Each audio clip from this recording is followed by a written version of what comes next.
Aaron Aid. And I'm Edward Harrison. And today we are tackling part 2 of our discussion on central banking. And now, if you didn't have a chance to watch part 1, take a look at some of what you missed. 20 years ago, when Alan Blinder was vice chair of the Fed, and he had the nerve to say that the Fed had a mandate to promote employment and not just to control prices, the media came down so hard on him that he had to take it back. Now it's accepted. So we need to move forward from here. And that's why it's important that the Fed doesn't choke off this recovery.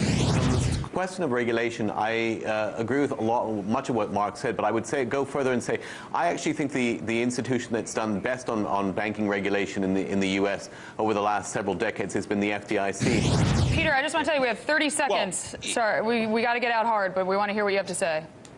Well, I can't say it in 30 seconds. Do we have another segment? We sure do. You know, we aren't going to go anywhere. So, you know what? You hold your thought. We'll get you, and we'll give you the appropriate time. And we live up to our promises. We said that we would let Peter Schiff finish his thoughts of what you just heard from the other panelists. So, Peter, talk to us about, you know, we were discussing central banking, obviously, and regulation. So tell us your thoughts in response to the other panelists. Well, 2 points I wanted to address. First, the one about capital requirements and the FDIC. You know, it's the FDIC that is the problem. It is the moral hazard created by the FDIC that leads to inadequate capital. If we had a free market in banking without government guarantees, then the market would set the capital requirements. Banks would have to have enough capital to attract deposits on their own. It's the government that has poisoned the well, and all the problems are the result of that, not some failure of the free market. But more importantly, I want to address the idea that somehow things have improved thanks to the Federal Reserve. You know, it is highly exaggerated by the proponents of central banking that prior to the Federal Reserve that we had all this volatility in the U.S. economy. The truth is that economic growth in America before the Federal Reserve was much greater, and the standard of living of typical Americans rose much faster before the Fed than after. And there's no question that had the monetary system that existed prior to the Federal Reserve creation in 1913, today America would be a much wealthier nation, and American citizens would enjoy a far higher standard of living than they do today. The Federal Reserve has been very destructive to the U.S. economy, and the real amount of that destruction is going to be far more evident when this enormous bubble, this is the biggest of all the bubbles that they've inflated, pops, and the real enormity of the problems will be laid bare. And Americans, unfortunately, are going to go through an economic period far worse than the one that we went through during the Great Depression, which, by the way, took place on the Federal Reserve's watch. We didn't have anything like the Great Depression prior to the Federal Reserve, but we had it with the Federal Reserve. Well, you know, I know that you guys want to step in there, but we're going to have to switch over to a different topic. And I'm going to go back to you, Peter, on this. We're going to move over to Europe. What is going on in Europe? The European Central Bank has moved to negative interest rates and quantitative easing. What do you make of this? Look, this is economic policy to the absurd, where you have central bankers who are now so delusional that they believe that inflation is somehow the holy grail of economic growth. And central banks are deliberately slashing interest rates, in some cases into negative territory, deliberately to create inflation, under the pretense that it's necessary for economic growth, when in reality, economies grow more rapidly when consumer prices are declining. Declining consumer prices lead to increased consumption because you can buy more things when the things that you're buying are less expensive. And businesses profit more when they can bring down costs because they expand their market. And so this is all nonsense. Central banks are really trying to inflate asset bubbles and bail out politicians who have promised more than they can realistically repay. So instead of forcing politicians to deal with these promises and to cut back on government spending, they are monetizing this. They are trying to inflate these debts away, and so they are leading their nations down this primrose path. It's some kind of promised land of inflation, but they're really leading them to destruction. And ultimately, you know, this is going to backfire. Central banks are going to get a lot more inflation than they bargained for, and it's going to be very difficult to get the genie back in the bottle. Now, please, Mark, jump in there, please. Because I don't know if you could be more backwards in analyzing events than what we've just heard. I mean, look at Europe, you know. They've they've got twice the unemployment in the Eurozone than we have here. We had this was the epicenter of the world financial crisis and recession. We had a recession that lasted a year and a half. The Eurozone had something similar for about 5 quarters, and then they went back into recession, and they haven't really recovered. And Greece has had 6 years of depression, and Spain and Greece have a quarter of their labor force unemployed. Why is that? It's because the central bank of the Eurozone didn't do what our Federal Reserve did. In fact, they even raised interest rates. Yeah, can I finish? Not at all. Can I just finish? Because I didn't interrupt you. Suggesting. Okay, let me just finish my sentence here. Okay, let me finish, and then you can talk as much as you want. Okay, this shows you how central bank policy of the kind that right-wing people here want, or no central bank at all, if you want it. That's what Peter wants, but that's not on the agenda. But if central banks don't play a positive expansionary role, in the case of, and in our case it was quantitative easing, also helped very much, lowering interest rates to 0 in 2008 and keeping them there. This is the difference between our economy and the Eurozone, and the people of Europe are suffering greatly for for the monetary policy and not having really their own central bank. Do you agree with that? You're just making an assumption. Let me address this. Aaron, let me address this point, though. Let's get Richard in there, because he seems like he wants to say something as well. Go ahead, Richard. If I can just make some observations. Europe has had a severe recession in terms of unemployment, but this is because of its own anti-market policies, regulations on the business sector, high labor market regulations. Subsidies to keep people unemployed for a prolonged period of times and reduce the cost of looking for a job. All of these have to do with non-monetary but regulatory barriers and hindrances to allowing real competitive markets, including labor markets, to work in Europe. And the panacea of the idea that inflation can get people into prosperity is absurd. Whether it's the Central Bank of Europe or the attitude of the Federal Reserve here, the idea is that to have a target of 2% price inflation, okay? Keep in mind that if you had an average rate of 2% price inflation in 20 years, the value of the currency would fall by 20%. Furthermore, it is an illusion to think that this can work. First of all, the only way it can temporarily work, which is an old Keynesian panacea, is that prices are rising more than wages and other costs are going up, so that you create temporarily an artificial profit margin to stimulate job creation. But the point is that the fundamental problem of this is that the money is just not falling from heaven evenly. It, in a ragged and disproportional way, is injected into the economy, distorts investment profitability, the way investment decisions are made, resources are misallocated by this inflationary process, and it distorts the entire patterns of supply and demands throughout the economy. A distortion and an imbalance that eventually requires its own new correction. And therefore, the temporary panacea of inflation sets the grounds for even worse a downturn and readjustment later on. This is following a false path of illusion. Now, let me just reiterate that. Let me reiterate the fact that what you're doing, it's false logic. You're seeing a problem, high unemployment, and you're assuming that it's resulting from a lack of inflation. The lack of inflation is not the problem. In fact, if inflation were higher, that is going to compound the problems in Europe. The other gentleman is correct. It is the regulatory, the labor policies that are undermining employment in the Eurozone, and just creating more inflation is not going to solve those problems. And you're crediting the Federal Reserve for all the great things that have happened as a result of quantitative easing. Well, we haven't paid the piper yet. I mean, look at the financial crisis of 2008. That was the payback for the economic stimulus that the Federal Reserve put into the economy leading up to 2008. So we haven't gotten the payback from quantitative easing, 1, 2, and 3, and 0% interest rates. We don't have an $8 trillion housing bubble either. You know know, I mean, it's fine. You want to predict catastrophe, then everything's bad, and everything that was done is bad. But if you want to compare the Eurozone, they've done this. They forced these countries to deregulate their labor markets, to hurt organized labor, to increase it. Look at the reforms they've done in Greece and Spain. What good have they done? What good have they've changed the law.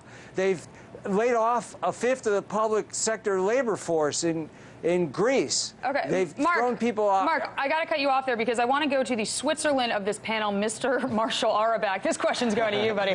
You got to take a time out here. Compared to Switzerland before, my God, that's okay. You're welcome. No, I'm joking. Anyway, Marshall, you know, when the ECB opened its new $1.4 billion skyscraper, you know, this week actually, they opened it in Frankfurt, yes. and there were protests, smashed cars, Molotov cocktails, the works. It all came out. So is this the kind of violence that awaits us going forward here in the U.S.? What do you think? Well, in one sense, I hope so, because I just think people have been screwed so royally by the system, and they're taking it in a rather pathetic way. I'm really not sure what the people who were protesting around the central bank, the ECB headquarters, were actually protesting. I'm not sure if they were protesting because they thought Germany was under siege from these profligate Mediterranean countries, and I say that in inverted quotation marks, or whether they actually have some sympathy for what the self-destructive policies that the ECB has introduced in the austerity that has been championed by their government, amongst other people. I'm unclear as to what is the source of the discontent in Germany. I mean, to me, the Germans have got the best deal out of any country at all through the currency union. They've effectively managed to achieve through the euro what they couldn't achieve through 2 world wars, namely that they are the dominant economic power in Europe right now. So they've had a great deal over the last several decades, and I really am confused as to what they're unhappy about. It may be that they're complaining because much of the labor deregulation that Richard, for example, has championed, has been undertaken in Germany, and they've had a massive growth in mini jobs, a massive increase in job insecurity. The labor wage inequality has grown substantially in Germany. So they seem to have bought into a lot of this poison. I just take a much more simple view of the problem in Europe. We have a problem of aggregate demand, spending power. I don't think quantitative easing will help. I tend to agree with those who've been critical of quantitative easing in the sense that I think it's done nothing, positive or negative. It's just effectively all they've done is, from a balance sheet transaction, you replace a bond with reserves in the banking system, but that has no real economic impact. And I would say that the U.S. has done better because that horrible fiscal deficit that was up to 10% of GDP around 2010 actually created a cushion in the floor whereby the economy was able to grow again.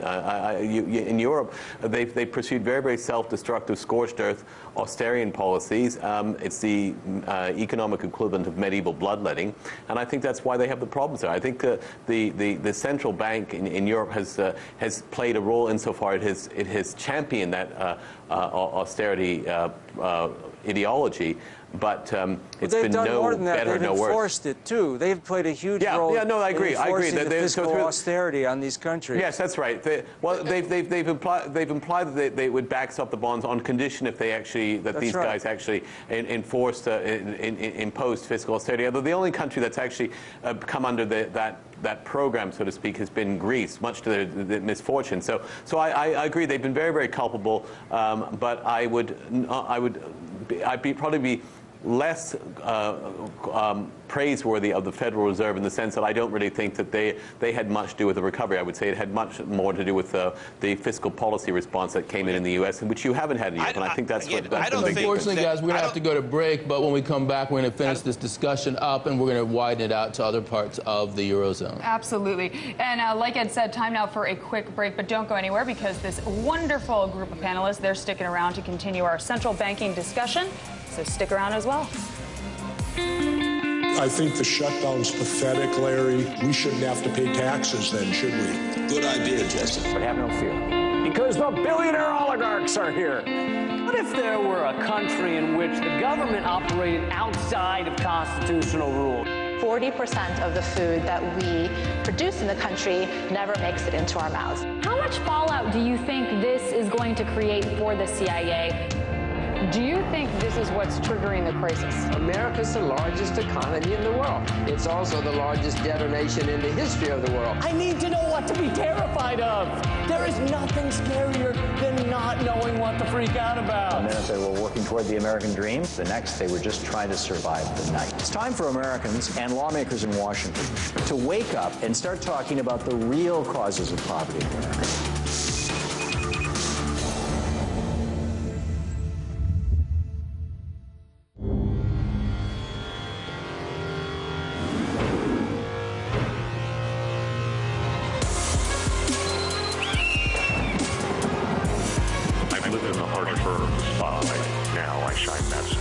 Back on them.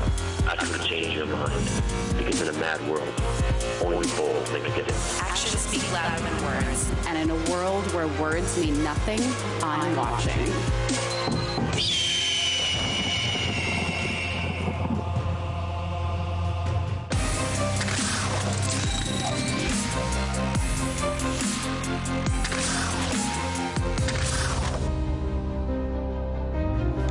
Welcome back to the show. Now, the concept of central banking leaves many people scratching their heads. But when it comes to European central banking, even the bankers themselves, they're at a loss most of the time. And no doubt the ECB is a complex and multifaceted machine. And frankly, it's hard to know how the ECB affects not just the Eurozone, but the entire continent of Europe. However, one guy who knows central banking better than almost anyone is Boom Bust's very own Mr. Edward Harrison, and he's going to explain. Take a look. When we talk about Europe as an economic unit, three principal groups come to mind, all of which are in the western part of Europe. The smallest is the Eurozone.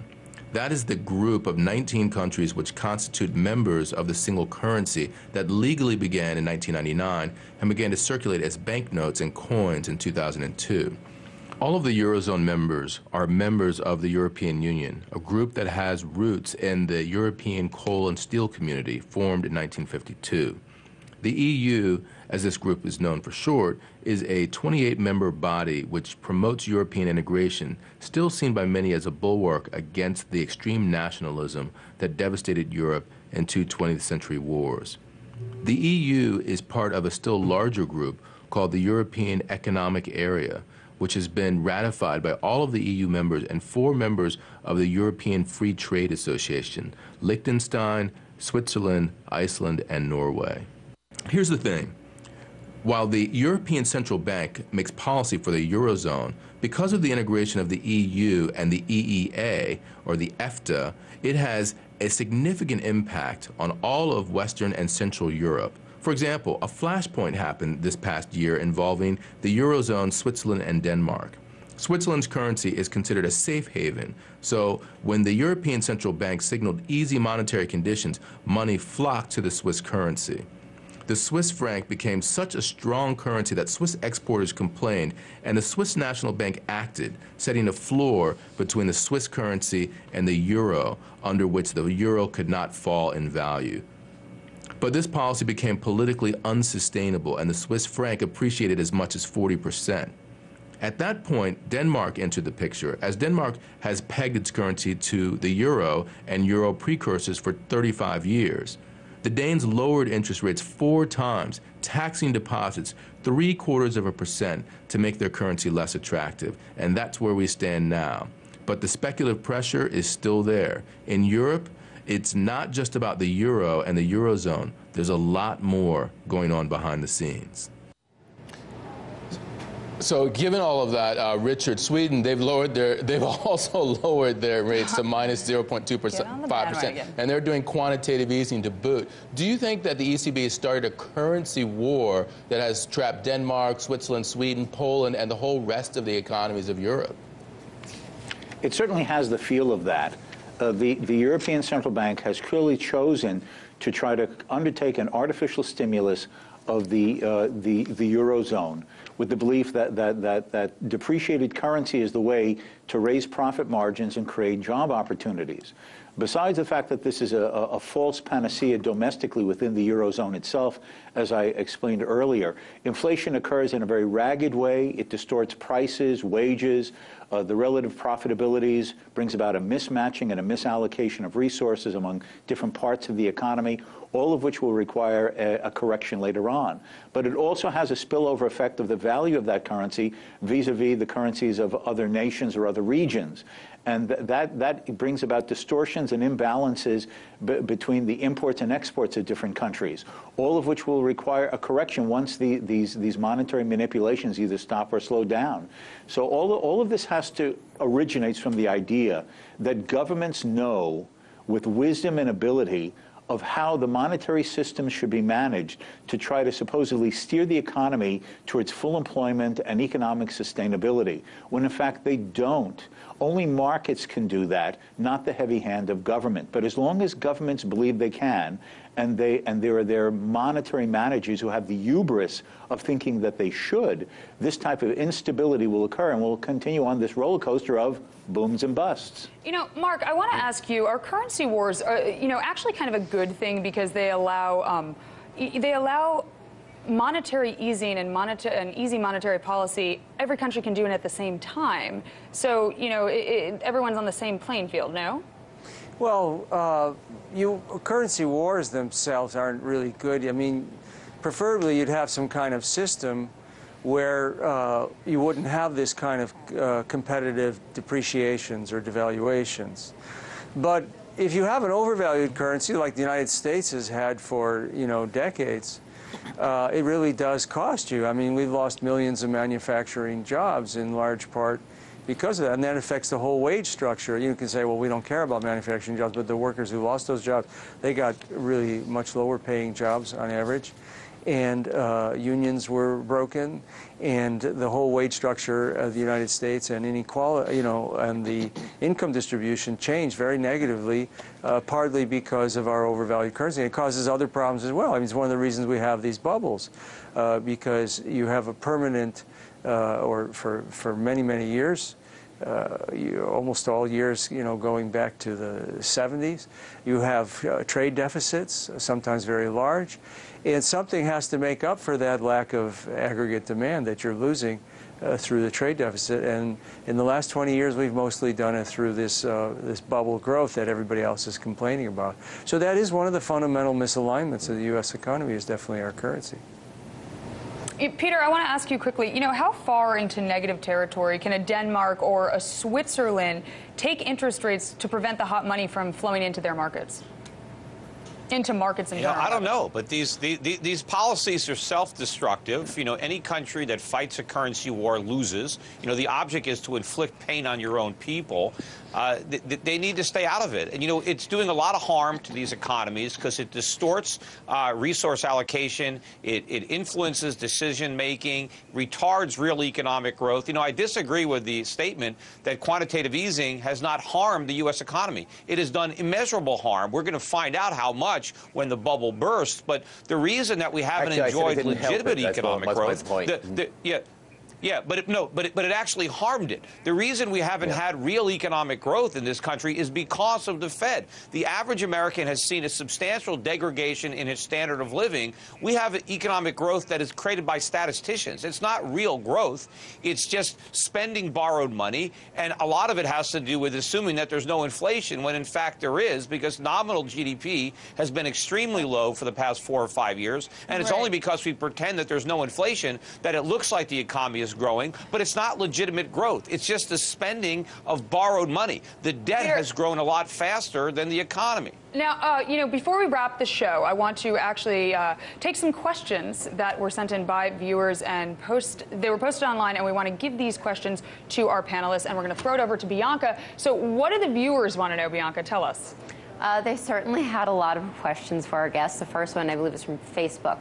Don't they think that central banks have to do extreme things like QE only because stimulus and spending have been basically banned by bureaucrats in the EU and the US? So, panelists, we want to send that to you. You know, do you think that central banks, they have to do extreme things like QE only because of stimulus and spending? What do you think?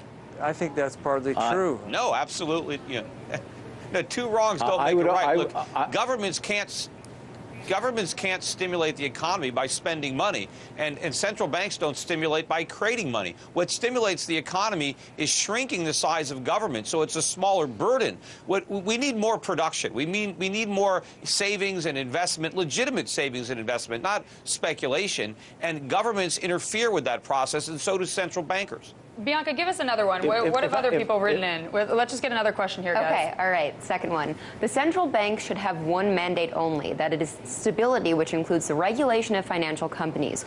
No derivative product could ever have a AAA credit rating. The Fed should have raised the alarm on this. In the run-up to the Great Recession, some financial companies had too many eggs in one basket, where, say, a 30% drop in mortgage-backed securities, only one kind of egg, wiped out the entire capital of some companies. Where were the central banks? Who wants to take this? Yeah. Who wants to take this? Marshall, you look like you're chomping at the bit for this one. Yeah, thanks, Ed. I would say that the question's a very good one, and it goes back to my point that you have a very complex financial system, and it is very hard to develop an all-encompassing regulatory framework that can deal with this increasingly large and cumbersome financial system. So you do want to downsize finance, as I said before, and you do want to make the regulation more comprehensive, but the way you make it more effective is by making banking a much more simple activity, much along the lines of a public utility. And if you can do that, then I think you would solve a lot of the stresses that the questioner describes that came about in 2008. Bianca, I think we have time for one more. Yeah, 1 more minute. One more. All right. Why is the fraud of fractional reserve banking allowed to exist? That looks like it's straight up your alley, Richard. Richard, what do you think? Well, the fact is that fractional reserve banking basically argues that the central bank has the ability to create multiples of units of money relative to the actual amount of savings in the economy. For reasons that we can't go into, I'm less concerned about fractional reserve banking if we actually had a private competitive banking system. But under central banking, I do believe that the ability to multiply the loan structure on the basis of a fraction of savings in the economy creates an unstable situation that exacerbates the inflations, and when the recession comes, exacerbates the downturn. Richard, thank you. And thank you for all of you panelists addressing our viewers' questions and comments. We really like that. And thank you, Bianca. Thank you, Ed. Everyone, thank you so much. We just love you all. That's all the time we have for now. But we also love hearing from you as we prove on the show today. So please check us out on Facebook, facebook.com/BoomBustRT. And please tweet at us at AaronAid, at EdwardNH, at Bianca Fascini, at all of our guests. We'll make sure you have their Twitter handles as well. From all of us here at Boom Bust, thank you so much for watching, and we'll see you next time. Bye.